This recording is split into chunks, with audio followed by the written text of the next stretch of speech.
Hi, I'm Jaideep and today we'll be looking at how to analyze composite structures in ANSYS mechanical APDL. So the first step to analyze composites is we start with element type. In the preprocessor, go to element type, go to add, and mostly all the composites are analyzed using shell element because they give better analysis, not better, faster analysis I would say. If you need detailed analysis, you can select solid elements or solid shell element as well, but for the time being we'll go with shell element, and these are the various shell elements available. You can go to help and select shell element that you need to that you think is suitable for you. So we'll go with 4 node shell 181. Click OK to select the element. Then we'll go to options, and storage of layer data will store all the layers so that we'll be able to view them afterwards.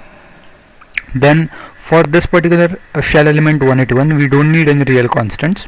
So the next step is defining material properties. The material properties, as you all know, for composite structures depend on the direction of the fabric, direction of the reinforcement, or nature of the reinforcement. If you have UD or if you are bidirectional, your properties will differ. If you have, say, chopped fiber disposed fabric, or chopped fiber disposed, or say particle reinforced composite, then your analysis will completely differ because of material properties will be totally different. So today we'll be looking at only UD type of reinforcement, that is unidirectional. So define the properties in material models. Go to structural, then linear, elastic, and orthotropic. In orthotropic, this is some sample material that I'm using here. These values may not actually reflect any actual, say, the real material that is available right now, but this is some material, say XYZ. So these are values in GPA. So you can see that the value of EX is greater than EY and EZ both. That indicates that it is a unidirectional fabric. The Poisson's ratio I'm putting in, and say the bulk modulus. So now that we have defined all the properties, we'll input the density as 2200 kg per meter cube. Make sure that you are maintaining the same unit of system throughout your analysis. For all sorts of units and dimensions, make sure that you are maintaining the units. The second material that will analyze would be our normal steel. So it is an isotropic material with 200 GPa as Young's modulus and 0.3 Poisson ratio, and density as 7800 kg per meter cube. So we have defined the materials. Now we'll go to the sections.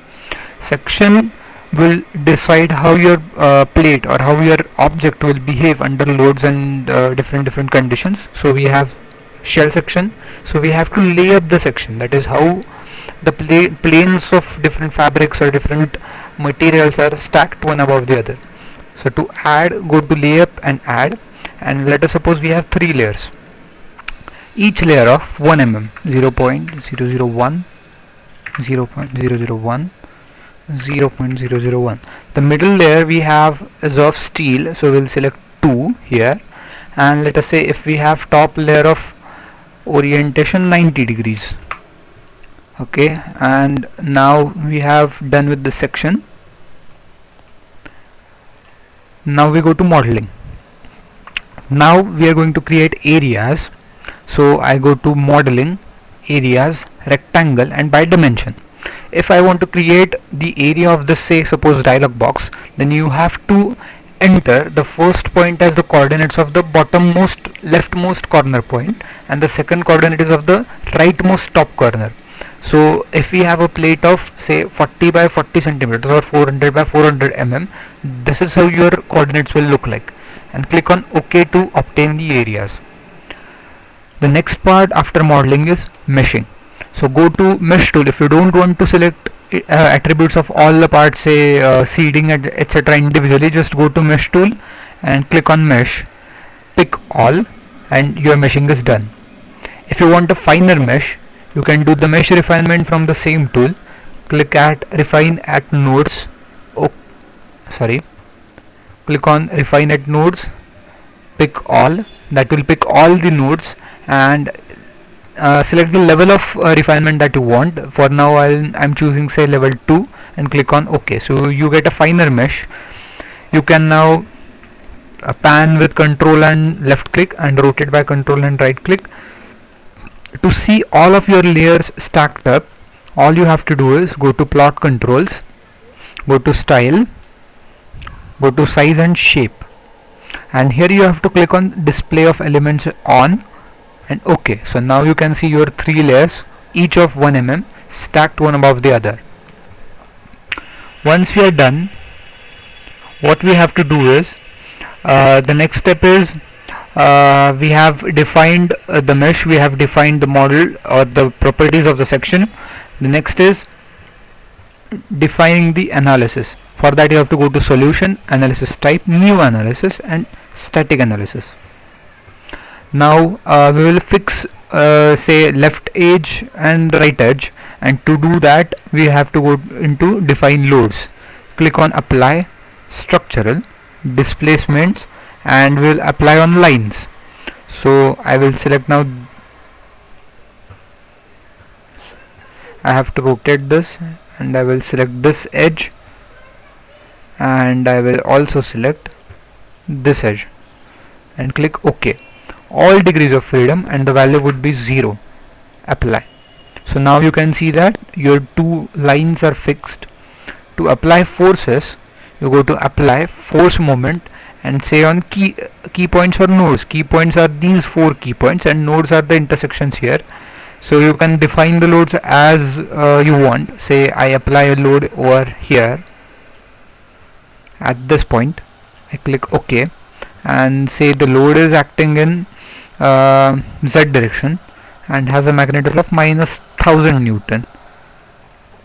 So now you can see that the load has been applied over here and we are done. We have constrained the motion, we have defined the load, and all we have to do is solve. So you have to go into solve and current load step, click on OK. So it will show you some dialog box and solution is done. So now we go to post processor, and in post processor go to plot results, contour plot, nodal solution, and let us see say displacement vector sum. That will give you the total deformation, and here you can see the total deformation. To see if your plate has failed in shear, you have to go to stress and go to XY shear stress, and you can clearly see over here that in between 2 plates the plate has sheared. You can see over here that the shear stress is maximum at here and minimum at here. So that indicates that your layers are going to move relative to each other and going to fail in shear failure, and this can be attributed to interlaminar shear stresses. You can see the same stresses over here as well. So you can try different combinations of the forces, and I hope I've made it clear. So thank you all.